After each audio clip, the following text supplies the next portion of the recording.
സഖാക്കളെ, ഞാനൊരു കാര്യം പറയുമ്പോൾ വെച്ചാൽ നമ്മളുടെ ശബരിമല അയ്യപ്പ സംഗമം ഉണ്ടായപ്പോൾ സഖാവ് പിണറായി വിജയൻ നമ്മുടെ വെള്ളാപ്പള്ളി നടേശനെ കാറ് കയറ്റി കൊണ്ടുപോയി.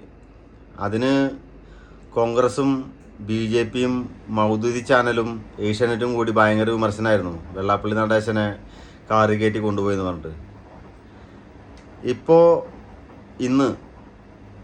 ഇന്നലെ നമ്മുടെ ബിന്ദു കൃഷ്ണ ഇലക്ഷനിൽ ജയിച്ചു. അങ്ങനെ നമ്മുടെ വെള്ളാപ്പള്ളി നടേശൻ്റെ വീട്ടിൽ പോയി അനുഗ്രഹം മേടിച്ചു പൊന്നാടാണിക്കുന്നൊരു ഫോട്ടോ ഞാൻ കണ്ടായിരുന്നു.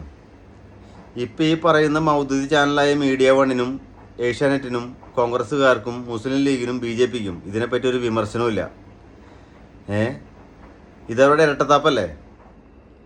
ഈ ഇരട്ടത്താപ്പ് നമ്മൾ ഓരോരുത്തരും മനസ്സിലാക്കണം എന്നാണ് എനിക്ക് പറയാനുള്ളത്.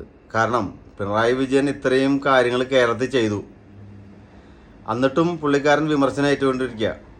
അപ്പോൾ എനിക്കെന്താ പറയാമെന്ന് വെച്ചാൽ നമ്മളെല്ലാവരും കണ്ട് മനസ്സിലാക്കണം, മനസ്സിൽ വയ്ക്കുക. അടുത്ത ഇലക്ഷൻ വരുമ്പോൾ നമുക്ക് പൊളിക്കണം. ഓക്കെ, ലാൽ സലാം.